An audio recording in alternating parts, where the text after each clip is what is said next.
Hi. Now, recently I met a colleague on LinkedIn and I really wanted to introduce him to you. Now, David Massover is an international sales coach. He's been a corporate trainer and he's also been a salesperson. Now, aside from that, he's written a number of books. Now, the latest of which really caught my attention. This is called A Salesman's Guide to Dating. Really good book which draws a parallel between dating and prospecting. Lots of great insights in it. It's available on Amazon Kindle now. There is no charge, and it's a really good read. I'd recommend it. Now, David and I then got talking, and we really got on, and we talked about effectiveness of salespeople, and I was really excited about the things that he had to say, so much so that I asked if he would come and share his thoughts on a video for my subscribers. So here is a conversation that David and I had, especially recorded for yourselves. I hope you find real value in this, and please do have a look at the book.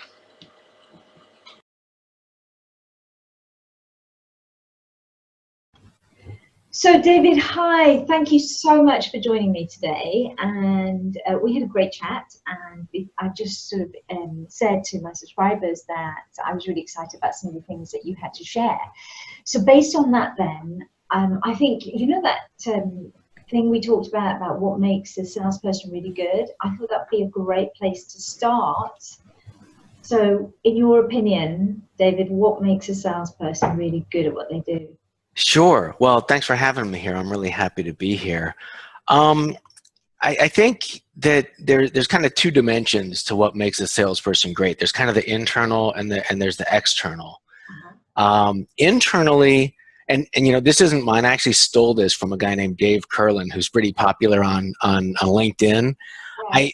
I I always believed the concept, but he summed it up really well. And what he said are two of the key elements for salespeople is you have to have the desire to succeed, Okay. and not just to succeed in general, not just to get a paycheck, but a desire to succeed in sales, because you know sales can be tough and you have to work at it Yeah. before you really become comfortable with it and become proficient with it.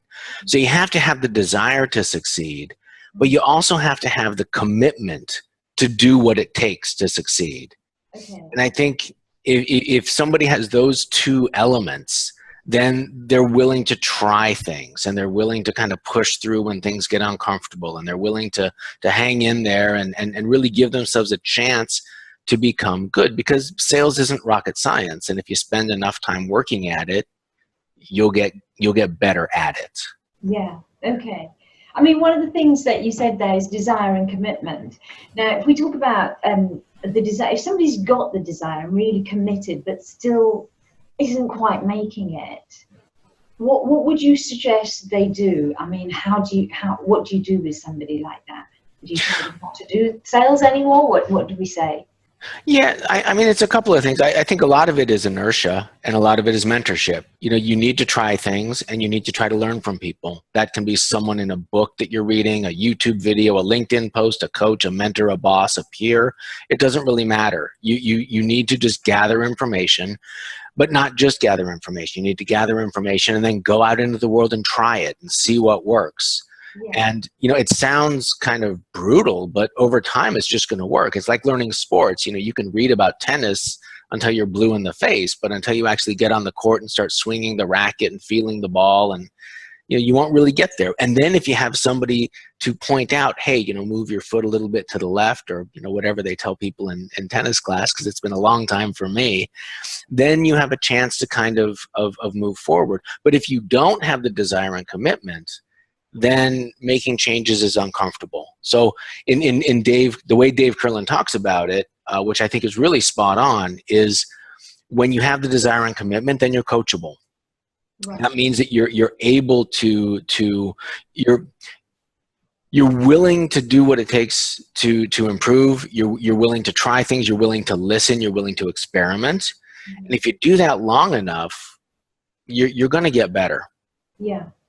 Because we talked, you know, one of the things that you said that really struck a chord with me was the fact that you work with individuals, and you think it's really important for individuals to feel that you know, a responsibility, a sense of responsibility and ownership, if you like, of improving themselves and wanting to develop themselves. And that was something that I found really came out in your book as well, with the parallel to dating. And it's really interesting. Can you just talk a little bit for our subscribers about that, about your thoughts on the self-development and how that works in terms of, you know, some of your books, but particularly the book that is out right now, The Yep. Self Dating. Yep. So I think that's kind of a function of desire. And for me personally, that came from my beginnings in sales. When I first started in sales, which was way back in 1991, I was terrible. No one in my family was a business person. I had zero sales training from my company. I mean, literally it was like, there's the phone, there's the list of people, you know, that the person we just fired left for you. And over there is, you know, Mary, go give her your orders when you're done. Good luck. And I was really bad. I was really bad. Sorry to interrupt, but this is one of the things that I really love about you is that, you know, there's not very many sales trainers or coaches that would sit there and say, I wasn't great at selling. You know, I think this is great. It's really brave of you to say, but more importantly, really honest. And I'm always going on about honesty. Well, you know, it's funny. I don't want to overdo the sports analogies because too many of us do, but a lot of times the best natural players don't make the best coaches. You know, to continue with my story, I was just stubborn. You know, I didn't want to let sales beat me. And I come from a family of scientists. My mother was a nurse and then a clinical trials coordinator for pharmaceutical companies. My father was a microbiologist.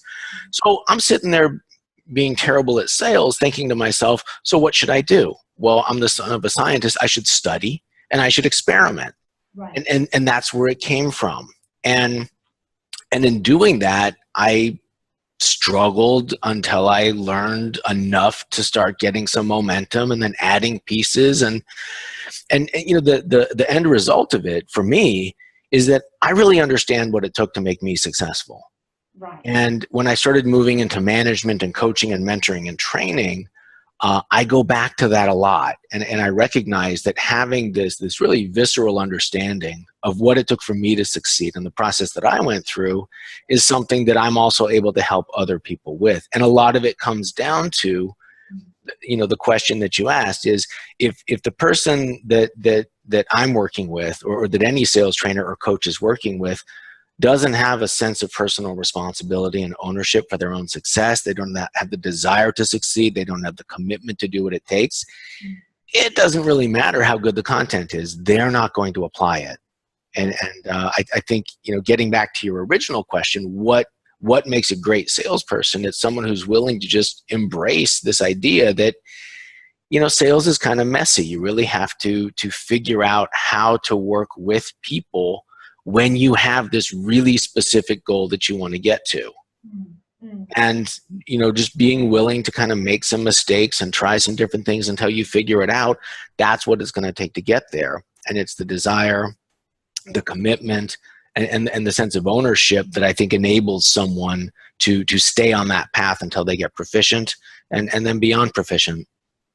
So that really makes sense, and I love the fact again that, you know, you're coaching based on your experience, not because, you know, you're not sort of the rah-rah salesperson saying, you know, I was great at selling, I was the wolf of San Francisco. No, wait a minute, I was great at selling. Now, don't get me wrong. Well, you were great, but you're not shouting about that. What you're saying, what you're shouting about is, you know, being great at anything is about working at it, is about having the attitude, the right attitude towards taking ownership of your own development. If you're in sales, you can be great. You've just really got to apply yourself. And self-help books are one of those things. And coming back to your latest book, that is kind of, you know, is very much in congruency with what you're saying in terms of, you know, help yourself. So let's have a little chat about the book there, because I mentioned this. I read it. I really liked it. I love the 7 steps you have in there. I love the whole prospecting aligned to dating. And I really have to make reference to these 2 characters, Hmm. which I thought were brilliant. So tell the subscribers a little bit about that, David.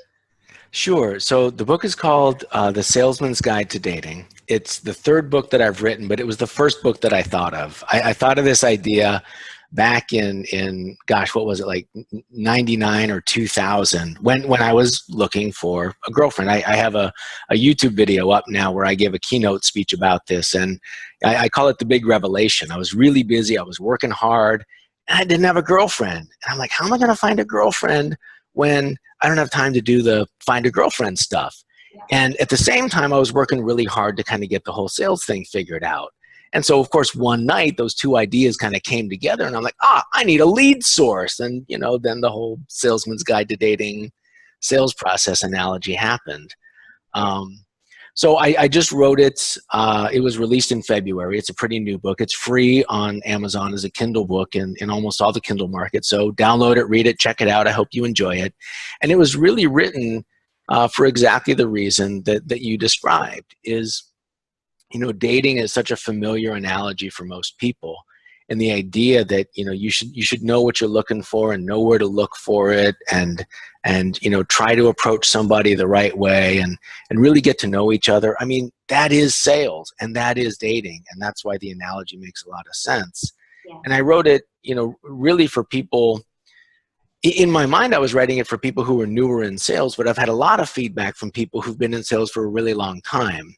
And they found it to be kind of a refreshing reminder of, the fundamentals and really what's important, and the core focus and the simplicity that can be selling in this environment, when so many people in this kind of sales enablement space are trying to sell you something really complicated, or based on the fact that sales is more complicated than it can be. So I think it's valuable to people at all levels of experience. At least that's the feedback that I've received. Well, it's really interesting. Again, coming back to what you said earlier about science, it's not a rocket. Sales isn't rocket science, and your book. I've always said selling is an art, and I'm a great artist. I'll just add. So I've always said selling is an art. Dancing is an art. Dating, the whole dating process that you put into your 7-step process there was kind of really, really simple, so much so that it hits you right in the face. It's kind of like, oh my God, I never saw it that way before, but it is that simple. It really is. You're not going to go up to somebody and say, let's go to bed.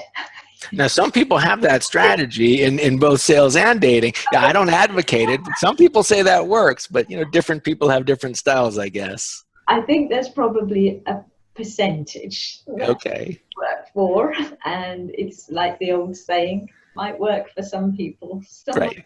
time, but not all of the people all of the time. But yeah, but I think it's great, because that's the way I saw it. I thought, well, that's really true. You do have to go through, and you don't think about it. So why not take that same thought process, that same approach to sales, and something as simple as lead source, having a dating app. You're looking in the right place. Yeah, everyone there is a qualified prospect, right? Yeah. So It's different than the bar or the bus stop, because you don't know if that person's boyfriend or girlfriend is just around the corner. So, exactly. yeah, and it's exactly the same with sales. What does the lead source you're using tell you about the person that you're reaching out to, and how does that help you start the conversation? And if you're able to give that some thought before you get started, then you're able to get through that step a little bit more gracefully, and with all probability with a little more success as well, because you thought about it. Yeah. Well, I think it's great. And I'm going to ask you one more question. If there was one thing that you would advise salespeople not to do. Yeah. Well, let me go back to the beginning for me again, because I think one of the biggest mistakes that I made when I was, really, really bad, was I would find a book. One of my peers, one of my colleagues that sat next to me, was in earshot of me on the telephone and just took pity on me and like, boy, David really needs some help. So she handed me the audio book version on cassette tape. That's how long ago it was, of Brian Tracy's Psychology of Selling. Just for the younger subscribers, David, sorry to cassette tape? Well, you can Google it. David always says Google is my friend, so yeah. Yeah, there you go. So she gave that to me, and it was way over my head. It really was. I mean, I've gone back to it, and I really enjoy it, but it was way over my head. But what it taught me was that, you can learn sales, and there are resources. The mistake that I made, not with Psychology of Selling, but with the subsequent courses and books that I went to, was I would read a book and think, okay, this is it. Starting Monday, when I finish this, I'm just going to implement, forget everything I've been doing and implement this whole thing. And that's not realistic. It was kind of natural because I was starting from nowhere. Yeah. And it actually led me to this 7-step framework that I use now, because I developed this myself. It's completely homegrown. I didn't even know what a sales process was, but I just wanted to look at the kind of the different pieces that I did and how they fit together. And, so the advice is, if you can get kind of a framework view, kind of like a skeleton view of what you do as a salesperson, if you can answer the question, what are the steps that I take to get from I'm not talking to somebody to I've sold something to that person? Yes. And really think about, okay, so how can I do this step better? And how can I tie this step to the next one? And how can I tie this step to the next one? And then how can I do stuff early in the process so that it makes stuff that's later in the process work better? If you can take this kind of a macro level perspective on everything that you do, then the things that you learn piece by piece here and there about this and that as they come, you have some place to put them. You have a structure and a framework, and you really start to see your work holistically, and you're able to take the little things that you learn and know just where they fit, just how to try them. And I think this really accelerates growth for people, certainly when they're new, but also when they've kind of developed some habits that have served them well, but limit their growth. Yeah. Now that's a really important point there, where you say the more experienced people, because quite often more experienced salespeople tend to feel, well, they're not in the category of need training or coaching, and actually I always find that, well, you've been in it for longer, and the longer you've been doing something, the more unconsciously you're doing it, which brings us back to your point about, well, stop, breathe, self-analyze, have a look, give yourself, one lash, not 20, and move on. Yep. Learn from it. So yeah, so I mean, I love what this is, the sort of thing we talked about, and this is exactly what I really wanted to capture today for the subscribers. I have to thank you immensely for coming and sharing this with me, David. Thank you for that. Thank you for your time today. I'd love to talk to you again. I really would.